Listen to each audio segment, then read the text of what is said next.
नंतर प्रकाशन करतो हे या निमित्तानं सन्माननीय नालेसरांच्या मनोगतातून अभिव्यक्त झालं. आणि आज हा त्रिवेणी अक्षर संगम एकत्रितपणे प्रकाशित होतोय. 3 पुस्तकं एकत्रितपणे प्रकाशित होतोय. म्हणून जरी ती एकत्रितपणे बांधलेली असली तरी ती ज्यावेळी त्याचं प्रकाशन होईल त्यावेळी ते एक एक करून समूह छायाचित्रासाठी मान्यवरांनी उभं राहावं ही विनंती आहे. मी विनंती करतो सर्वच मान्यवरांना, आदरणीय दिनकर कांगल सर, सन्माननीय प्रदीप ढवळ सर आणि मान्यवरांना की त्यांनी आपल्या शुभ हस्ते या तिन्ही पुस्तकांचं एकत्रित प्रकाशन करावं. आणि त्यामधल्या राजश्री सावंत याचा जो पहिला कविता संग्रह आहे फिनिक्सचे अंतरंग, त्याचं प्रकाशन फिनिक्सचे अंतरंग सर्वांची बागवे सर प्रस्तावने म्हणतात की वेदनेचे रूपांतर जेव्हा करुणी साकार होते तेव्हा शून्यातून कौशल्याचा फिनिक्स अवतरतो. अशा रीतीनं वेगवेगळ्या प्रकारच्या वेगवेगळ्या शैलीच्या कविता फिनिक्सचे अंतरंग या माध्यमातून प्रकाशित होतात. अतिशय वेगळ्या प्रकारच्या कोविडच्या काळापासून ही कवितेची गोडी त्यांना लागली. मला पुढे आपली कविता संग्रहाच्या वाचनात आला 2025 आणि त्यानंतर ती कवितेची गोडी लागली. त्यानंतर त्या स्वतः कोविडच्या काळात येऊ लागल्या आणि त्याचं दर्शन या निमित्तानं फिनिक्सचं अंतर्गत होत आहे. यानंतर चंद्र साहित्य साजण हे सतीश सोळापूरकर सरांचं पुस्तक प्रकाशित होत आहे. या पुस्तकाचं एक वैशिष्ट्य आहे त्यांच्या साहित्याला वेगवेगळे अंकुर फुटत आहेत. अशा 16 अंकुर असणाऱ्या सोळापूरकरांचं हे 16वं पुस्तक आहे. हे अत्यंत मला पुढे वाटतं. मराठीचा अतिशय ताकदीचा कवी म्हणजे सतीश सोळापूरकर यांना ओळखतो. त्यामुळे कविता आणि ललित गद्य यांचा जो काही मधली सीमारेषा आहे, अश्रूट सीमारेषा, ती या सगळ्या पुस्तकाचं उत्तर दिले आपल्याला. निश्चित वाचण्यासारखे पुस्तकं. आणि यानंतर कविवर्य प्राध्यापक अशोक बागवे सरांचं 42वं पुस्तक प्रकाशित होतं आहे. म्हणजे कविवर्य लोकेश बाबांना म्हणाले होते की अशोक माझ्या पुस्तकापेक्षा तुझे पुस्तक जास्त आवडेल. ती वचन तुमची आध्यात्मिकता वगैरे जोरदार टाळ्यांच्या गजर आपण बागवे सरांच्या या 42व्या पुस्तकाच्या निमित्तानं या त्रिवेणी अक्षर प्रकाशन सोहळ्याचं औचित्य साजरे करतो आहोत. मराठी सारस्वताच्या झाडाच्या पाठीवर बसलेला गाढवा पक्षी असं त्यांचं यशवंत देवांनी वर्णन केलेलं आहे. अशा अशोक बागवे सरांचं अशोक बागवे सरांचं 42वं पुस्तक करणार प्रकाशित हे शब्द त्यांना वचनपूर्ती दिलेली डॉक्टर प्रदीप ढवळांनी आणि त्यांनी ती वचनपूर्ती आज केलेली आहे.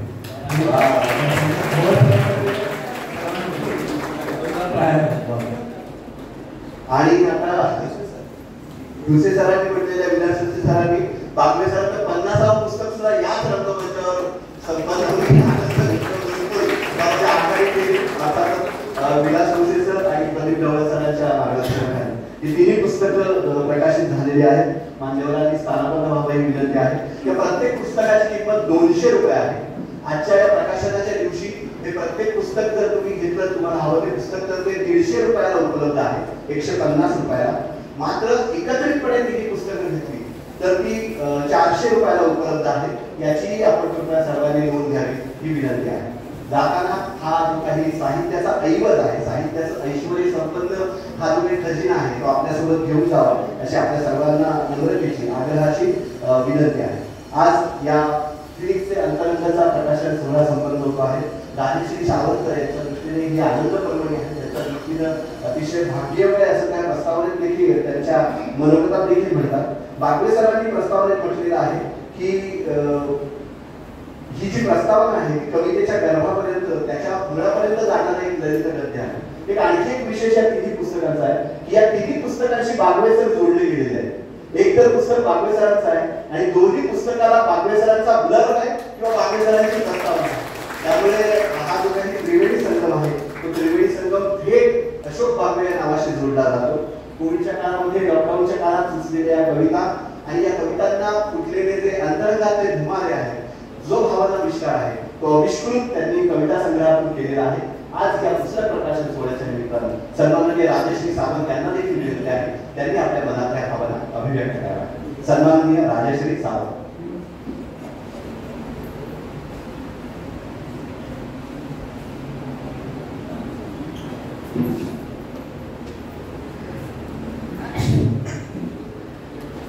सन्माननीय व्यासपीठ, माझ्यासोबत माझी आयुक्त विजया सावंत, माझे काका बसले, शांताराम सावंत, माझी मावशी बसली, सिंधू सावंत आणि माझे मोठे भाऊ बसले, राजू सावंत. हे पुस्तक माझं मी समर्पित केलं माझ्या आईवडिलांना. पण माझ्या वडिलांना 91 वर्षाची आहे, त्यांना घराच्या बाहेर पडता येत नाहीये, त्यामुळे ते येऊ शकले नाही. असं पण आई आणि बाकी सगळे असल्यामुळे मला धाडस आले की मी सगळ्यांसमोर बोलू शकेन. फिनिक्सचे अंतरंग हे पुस्तक जरी चांगलं असेल दिलेलं तरी जेव्हा मी हे पुस्तक किंवा या कविता मला सुचल्या तेव्हा असं माहीत नव्हतं की मी साहित्यिक आहे, नाही मी भक्त आहे. त्यामुळे मला हे कसं स्फुरलं हे मला आजही कळत नाही. आणि या कविता संग्रह जो माझा पहिला संग्रह आहे त्याचं प्रकाशन 42वां बागवे सरांचं 42वां पुस्तक आणि सतीश सोळंकर दादांच्या 16व्या पुस्तकासोबत होण्याचं भाग्य मला लाभलंय. त्याच्याने मी खरं सांगून कृतकृत्य झाले. त्याचप्रमाणे ग्रंथालयाचे संस्थापक दिनकर दांडल सरांच्या उपस्थितीत हे होत आहे याचा मला बहुमान वाटतोय. हा माझ्या पुस्तकाचा खरंच बहुमान आहे आणि मी अतिशय खुश आहे की आज मला हा दिवस दिसला. मूळची मी बँकर, माझ्याकडे काही लिखाणाचं काही म्हणजे माझ्याकडे कुठल्याही प्रकारची साधना नव्हती लिखाणाची किंवा मी कधी काही लिहिलेलं नाही आहे. बँकर होते मी, बँकेतच 25 वर्ष काढली. पण हे फिनिक्स म्हणजे काय आहे आज मला असे वाटते की फिनिक्स हा पक्षी इजिप्त आणि ग्रीक या देशांच्या प्राचीन संस्कारामध्ये किंवा त्याची एक कहाणी आहे. फिनिक्स हा पक्षी जवळजवळ 500 वर्ष जगतो आणि त्याच्यानंतर तो पक्षी स्वतःला एका काट्याकुट्यांमध्ये असा बंदिस्त करतो गड्ड्यामध्ये आणि जेव्हा सूर्याचं पहिलं किरण त्याच्यावरती पडतं तेव्हा ते आग लागते त्या गड्ड्याला आणि तो त्याच्यामध्ये त्याची राख होते. हाच पक्षी नंतर पुन्हा पंखामध्ये बळ येऊन तो पुन्हा हवेत झेप घेतो, आकाशात झेप घेतो. अशी ही प्राचीन काळची त्याची कहाणी आहे दुसऱ्या देशांवरती. मला वाटतं माझं आयुष्य काहीसं असंच होतं. मी बँकेत सर्व्हिस केली 25 वर्ष आणि ऑफिसर होते. कंटिन्युअस म्हणजे सतत कामात व्यस्त होते. पण तरीही मला एक जगपर्यटनाचा खूप व्यासंग चढला होता. असं वाटतं मी लवकर बँकेतून रिकामी झाली किंवा जास्त लवकर रिटायरमेंट घेतली तर मी जग प्रवास नक्की करेन.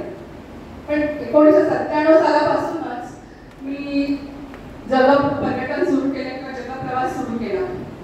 आपल्याला माहिती आहे की जगामध्ये एकूण 195 देश आहेत.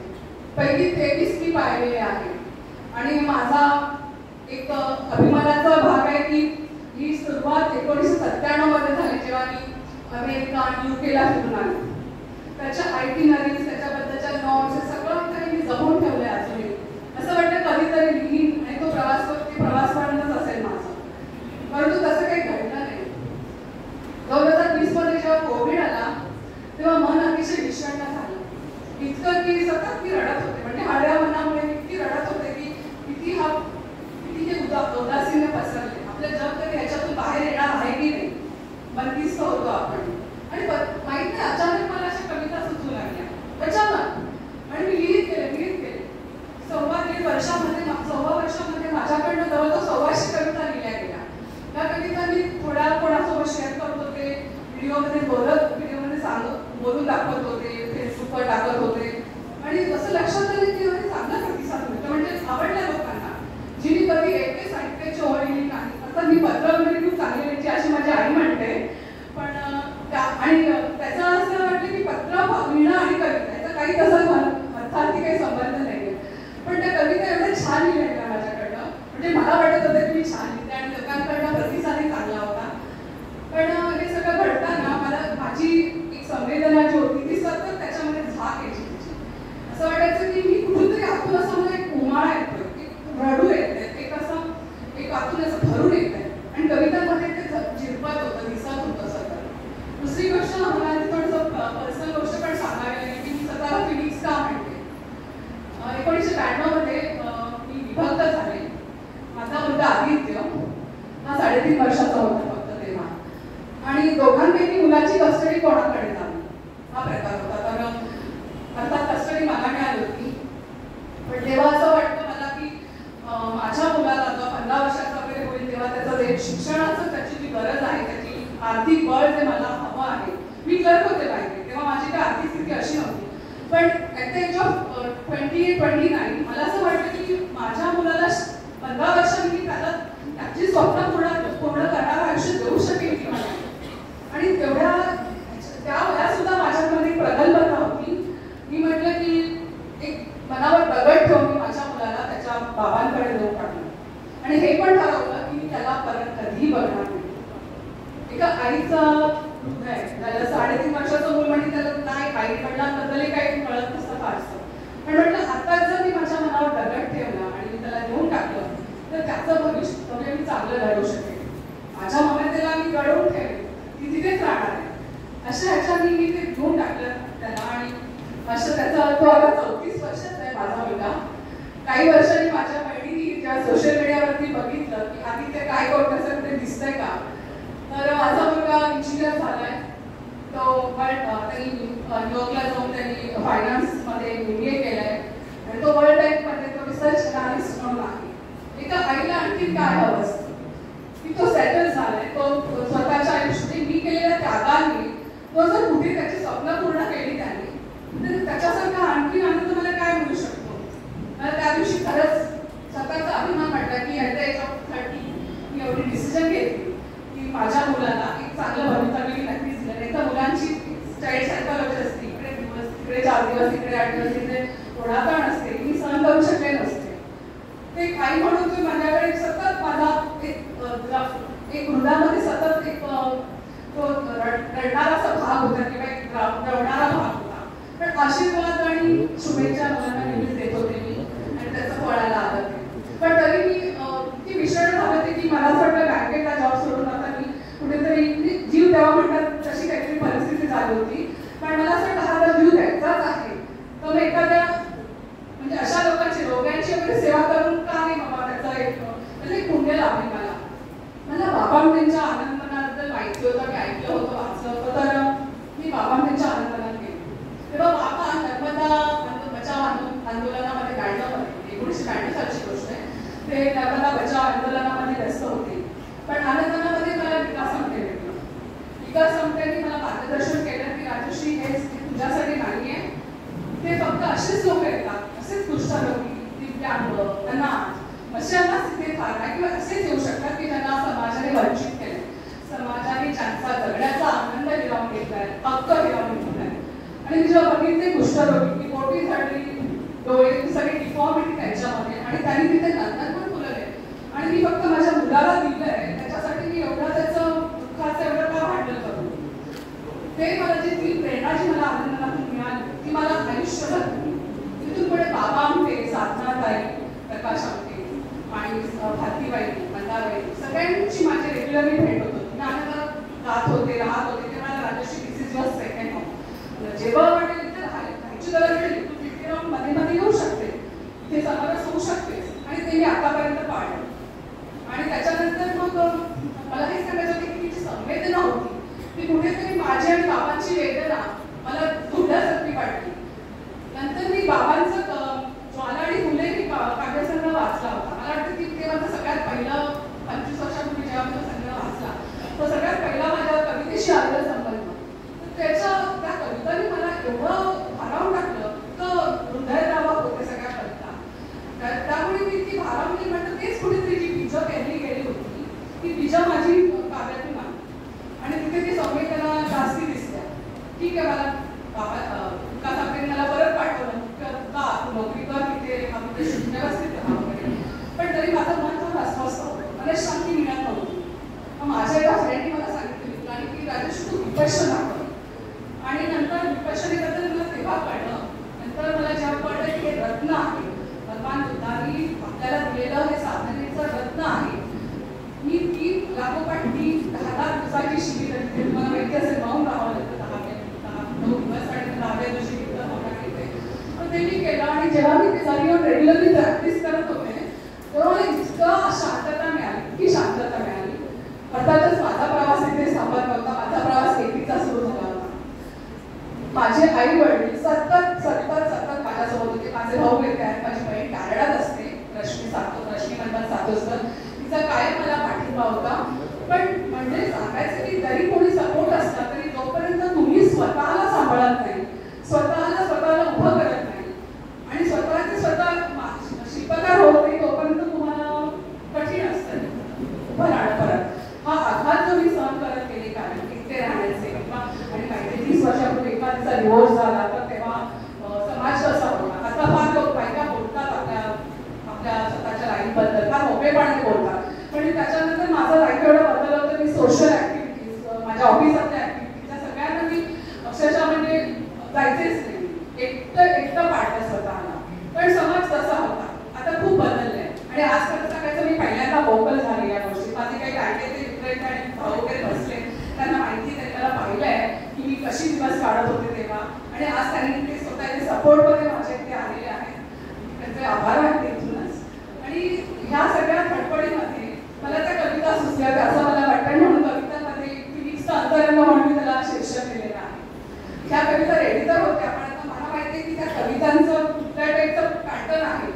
म्हणजे मला सोशल मीडियावरती बागवे सरांचं दिसलं, ओळख झाली. सरांना म्हटलं सर मी काही कवयित्री वगैरे नाही, मी काहीतरी लिहिलंय ते तुम्ही मला थोडंसं गाईड कराल का. सरांनी थोड्याशा कविता माझ्या वाचल्या, म्हणाले तुम्ही फार मला वेगळ्या स्टाईल लिहिताय पण ते संक्षिप्त करा. थोडंसं 1-2 कविता त्यांनी मला करून दाखवल्या, खूप गाईड केलं की असं नाही, असं पाहिजे, हे प्रकार असतात काव्यातले. आणि मला ते सगळं मी आत्मसात केलं. परत त्यांचं मार्गदर्शन मला मिळालं. आणि या सरांचं अतिशय उपकार मानते, म्हणजे ऋणी मानते की त्यांनी मला माझ्यातली जी कवयित्री आहे तर ती कदाचित मला असं मार्गदर्शन मिळालं नसतं तर मला एक खरी कविता कशी असते, लिहायची कशी किंवा कशी तिला मांडणी कशी असते हे मला कळलंच नसतं. त्याच्यानंतर कविता मला सगळी इतकी प्रेरणा दिली की तू सतत लिहित राहा. आणि जोपर्यंत प्रकाशनापर्यंत म्हणजे अनघा प्रकाशनपर्यंत पोहोचेपर्यंत काही काळ जो निघून गेला त्याच्यामध्ये माझे आणखी 2 संग्रह रेडी झाले. सांगायचं उद्देश की आम्हाला इतकं आता भारावून सोडले कवितांनी आणि सरांनी सांगितलं ललित लेखी जा, तर ते पण देता सुरू केले. मोस्ट प्रॉब्ली माझी 3 पुस्तकं एकत्रच रेडी होती. सर तुझे खूप खूप आभार मानते सर आणि धन्यवाद मानते या सगळ्यांसमोर मी आपलं कधी विसरणार नाही. आणि त्याचप्रमाणे दिनकर काकण सरांचे पण मी आभार मानते की त्यांनी माझ्या या पहिल्या प्रकाशनाला, पहिल्या कविता संघाला आशीर्वाद देण्यासाठी तिथे आले. ग्रंथालयाचे संस्थापक आहे सर, अतिशय सुंदर बोलतात आणि मी खूप भारावून जाते त्यांचे व्हिडिओज वगैरे मी पाहिले आहेत. त्यांचा पत्रकारिता 30 वर्षांहून जास्ती आहे. की महाराष्ट्राचे ते त्यांचे पोर्टल आहे, वेब पोर्टल, हे मी पाहून मला खूप आनंद झाला की सर आज माझ्या संघाला आशीर्वाद देण्यासाठी आले आणि आपण सर्व इतक्या मोठ्या संख्येने आलात. मी सरांचे खूप आभार मानते. आणि मुरलीधर नाले सरांचे, अमोल सरांचे खूप आभार मानते की त्यांनी माझ्या पहिल्या प्रकाशनासाठी इतके 4 महिन्यातच 4 प्रकाशन केले त्यांनी. सगळ्यांचे खूप आभार. आपण आलात आणि माझं शांतपणे ऐकून घेतलं. माझ्या पुस्तकाला आपल्या सदिच्छा आणि आशीर्वाद हवे. खूप धन्यवाद. माझ्या 2 कविता वाचायची छोट्या कविता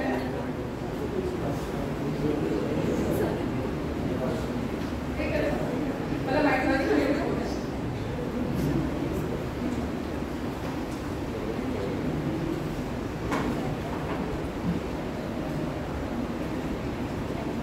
माझ्या कवितेचं शीर्षक आहे काव्यगाथा. माझी कविता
काव्य गाथा ते विश्व प्रार्थना या 62 कवितांचा हा संग्रह फेलिक्सच्या अंतर्गत या फेलिक्सचं अंतर्गत उलगडता राजश्री सावंत यांनी जो संघर्षमय सगळा जीवन प्रवास पाहिला आणि त्यामध्ये कवितेचं बोट धरल्यानंतर त्यांचा जो सुकर झालेला जीवन प्रवास आहे त्याविषयी अतिशय मनमोकळं मनोगत मन आपल्यासमोर तुला केलं त्यांच्या कवितेसारखं. विशेषत्वानं या काव्यसंग्रहाबद्दल आणखी एक विशेष सांगणं मला महत्वाचं वाटतं की बागवेकरांबद्दल असं सातत्याने म्हटलं जातं की मराठी कवितेचं इतकं सूक्ष्म विश्लेषण करणारा समीक्षक मराठीत दुसरा कोणी नाही. तुम्ही नक्की या संग्रहाची प्रस्तावना वाचा. मराठी कवितेच्या अंतरंगात शिरून कविता कशी वाचावी, ती कशी आत्मसात करावी आणि तिचं रसग्रहण कसं करावं हे तुम्हाला नक्की अनुभवायला मिळेल. त्यामुळे या प्रस्तावनेसाठी सुद्धा आपण जोरदार टाळ्यांच्या गजरात आज या कार्यक्रमाच्या निमित्ताने दुर्गेश सुनाजींसारखं मराठीतलं अतिशय प्रयोगशील कवी म्हणून त्यांची ओळख आहे असं व्यक्तिमत्व आवर्जून उपस्थित आहे. म्हणजे वर्तमानाशी निगडीत असणारी पत्रकारिता गेली अनेक वर्ष सातत्याने करणारे व्यक्तिमत्व. सुरुवातीला ETV, मग G24 तास, मग साम मराठी आणि आता थेट प्रिंट मीडियामध्ये लोकमतमध्ये सर कार्यरत आहे. आणि एकंदरीतच या वर्तमानाचा जो काही प्रभाव आहे तो प्रभाव तितक्याच ताकदीनं अतिशय संवेदनशीलतेनं जपणारं हे व्यक्तिमत्व आहे. म्हणूनच सर नेहमी म्हणतात की कोणते प्रतिबिंब माझे दामत्या हा आरसा, कोणीतरी प्रतिबिंब माझे दावितो हा आरसा, हे करे की ते खरे हा पेच जडण्याचा. आणि हा जो पेच आहे तो सोडवण्यासाठी मी दुर्गेश सुनाजींना विनंती करेन की त्यांनी या निमित्तानं आपल्याशी संवाद साधावा.